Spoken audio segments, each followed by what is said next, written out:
Hello students, कैसे हैं आप सब। उम्मीद करती हूँ आप सब अच्छे होंगे।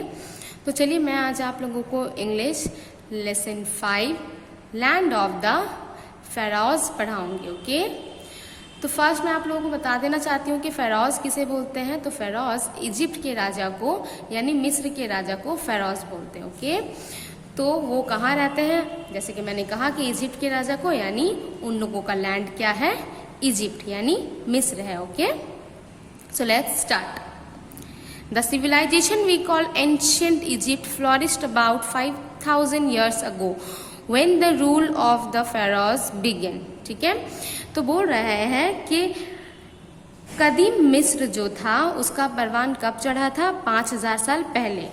ठीक है, when the rule of pharaohs began, जब मिस्र के राजा का हुकूमत जो था वो आगाज पे था, यानी जब उन लोग हुकूमत करते थे वहां पे। ठीक है, they made Egypt a rich and powerful nation. उन राजाओं की वजह से इजिप्ट जो था वो बहुत ज़्यादा रिच यानी बहुत ज़्यादा धनी और पावरफुल ताकतवर मुल्क बना था। ठीक है, admired through out the ancient world, और कदीम हिंदुस्तान में उसकी बहुत ज़्यादा तारीफ भी होती थी। क्यों? क्योंकि उस वक्त मिस्र के राजा लोग यानी फ़राओज़ लोग जो थे वो मिस्र को बहुत ज़्यादा ही पावरफुल और रिच बना चुके थे। ठीक है, उनकी हुकूमत बहुत ज़्यादा अच्छे से थी। They also ordered the building of great temples and elaborate tombs for themselves. ठीक है, उन्होंने अपने लिए बहुत बड़ी बड़ी इमारतें, गुंबदें और मंदिरें बनवाई। ठीक है, the Egyptian believed that all pharaohs were god Kings.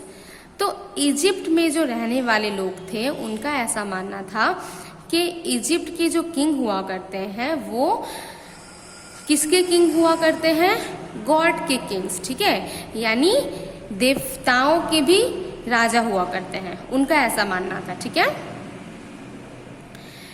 Ancient Egyptians used picture writing called hieroglyphs for inscription in the tombs and temples. तो मिस्र के लोग जो थे वो लोगों को उस वक्त उतने अच्छे से पढ़ना लिखना नहीं आता था। ठीक है, तो वो लोग किताबों पे वैसे कुछ नहीं लिख पाते थे। तो वो लोग क्या करते थे कि जब वो मंदिर या फिर गुंबद कुछ भी बनता था या कोई भी बड़ी इमारतें बनती थी तो वो लोग उस पर लिखा करते थे और पिक्चर के जरिया वो लोग सारी चीज़ों को बयान करते थे। ठीक है, paper was made from thinly slice papyrus stem. ठीक है, एक पैपिरस एक पेड़ का नाम है, उसका एक तना होता है, तो उससे उस वक्त बहुत ही पतली सी झीली जैसी एक पेपर बनाया जाता था। ठीक है, तो उसमें वो लोग लिखने की कोशिश करते थे, लेकिन उस वक्त भी वो लोग उतनी अच्छी तरीके से नहीं लिख पाते थे क्योंकि पेपर उस वक्त उतने अच्छे से एडवांस नहीं था। तो वो लोग किस पे लिखा करते थे, जैसे कि मैंने आप लोगों को बता दिया है कि दीवारों पे पिक्चर ड्रॉ करके वो लोग लिखा करते थे, बहुत सारी चीज़ें वैसे बयान करते थे। ठीक है, okay, so the following tale in pictures describe the child's wonder as he visits Egypt for the first time. तो आज हम लोग जो कहानी पढ़ेंगे ये आप लोगों के लिए बहुत ज़्यादा इंटरेस्टिंग होने वाला है। क्यों? क्योंकि ये आप ही की तरह एक क्लास 6 में पढ़ने वाले एक बच्चे की कहानी है जो फर्स्ट टाइम इजिप्ट यानी मिस्र घूमने के लिए गया था और उसने बहुत सारे अजीब व गरीब यानी बहुत सारे चौंकने वाली चीज़ें भी देखी। ठीक है, तो it gonna be so interesting. Okay, so next क्या है, rearrange the letters to form meaningful words and write them in the given spaces. यहाँ पे आप लोग देख सकते हो कि कुछ वर्ड्स लिखे हैं जो कि रॉन्ग है। ठीक है, तो आपको इसे रीअरेंज करने हैं और एक मीनिंगफुल वर्ड बनाने हैं। फॉर एग्जाम्पल देखो, मैंने यहाँ पे आप लोगों के लिए कर दिया है PU, तो PU कोई मीनिंगफुल वर्ड नहीं बनता है, तो ये अप हो सकता है, UP अप। नेक्स्ट देखो, boy, next pair, next India, next seldom, next Bengali, next standard. ठीक है, ये मैंने आप लोगों को रीअरेंज कर दिया। आप लोग इसे खुद से करना। Circle the last letters of each word. क्या बोल रहा है? सर्कल द लास्ट लेटर या दैट यू हैव फॉर्म्ड, जो आप लोग यहाँ पे लिखे हो, जो मैंने यहाँ पे लिखा है, उसके लास्ट वर्ड को क्या करने हैं? हमें सर्कल करने हैं। तो यहाँ पे यूपी अप का लास्ट कौन सा है? पी लास्ट है, तो सर्कल कीजिए। नेक्स्ट बॉय का लास्ट क्या है? वाई, वाई को सर्कल करो। इसी तरह से वाई लास्ट में जो भी वर्ड्स आ रहे हैं उसे हमें सर्कल करने हैं, तो सर्कल कर लीजिए आप लोग। Yes, Now write the circle letters in the given boxes to form a new word।